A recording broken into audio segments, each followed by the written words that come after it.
Bienvenue dans le Financier, votre rendez-vous de l'économie. Voici les titres de l'actualité. Partenariat entre la BCEAO et la FD en vue de promouvoir l'inclusion financière dans la zone UEMOA. Un accord de financement dans le cadre de la mise en œuvre du plan stratégique sous-régional. La chute se poursuit au Burkina Faso pour la production cotonnière, secteur en proie aux aléas climatiques et au manque d'organisation. Nous ferons ensuite le point sur les places boursières africaines à la fin de cette édition.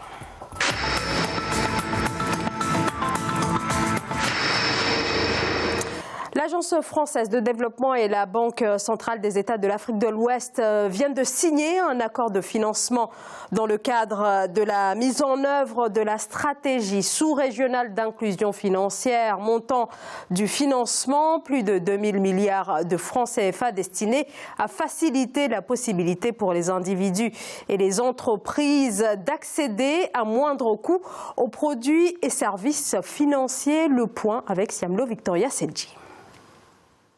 2,335 milliards de francs CFA. C'est le montant qui servira de financement dans l'espace UEMOA pour la prévention et la résolution de crises applicables au secteur de la microfinance. Signé entre l'Agence française de développement et la Banque centrale des États de l'Afrique de l'Ouest, d'importants résultats sont attendus de ce partenariat, notamment l'amélioration des capacités des institutions et des acteurs financiers, puis l'adoption de politiques nationales d'inclusion financière cohérentes. Quand vous regardez un peu les statistiques au niveau de la microfinance, nous avons 593 institutions, avec, n'est-ce pas, 5028 points de service et 15 millions de clients, ainsi de suite. Donc ça veut dire simplement que la microfinance est un canal puissant pour promouvoir l'inclusion financière. L'accord de financement vise également à définir un cadre de prévention et de résolution des crises applicable au secteur de la microfinance. 1,967 milliards de francs CFA représentent la contribution de l'AFD et les 367,335 millions restants sont à la charge de la Banque centrale. Comme vous savez, évidemment, la BCEAO a un rôle effectivement d'émission de la monnaie, mais aussi un rôle de contrôle de la masse monétaire en circulation pour éviter tout ce qui est inflation. Troisièmement, il faut aller vers l'assainissement et le renforcement du secteur de la microfinance. Comme je vous l'ai dit, c'est un secteur par excellence pour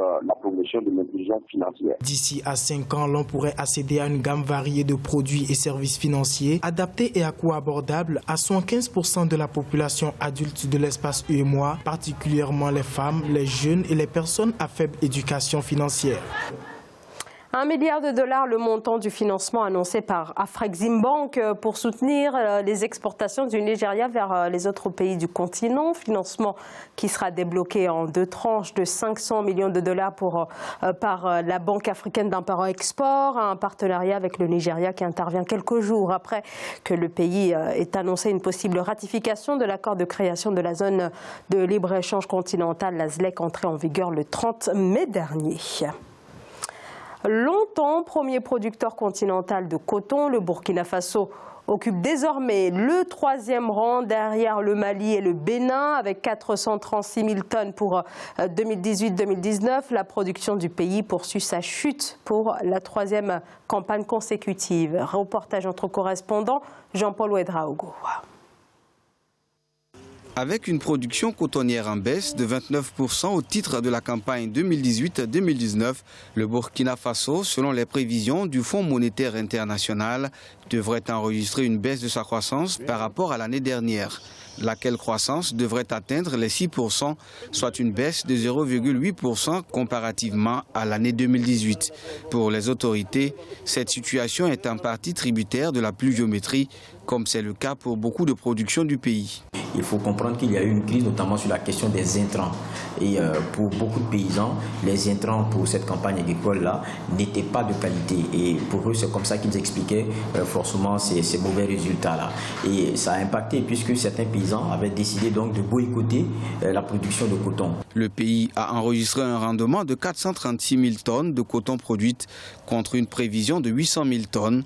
Toujours selon l'institution, le déficit du compte courant burkinabé devrait se creuser à 6,1% en 2019 contre 5,8% en 2018. Il faut dire que l'impact, il est grand. On sait que le budget du Burkina, c'est un budget de restriction.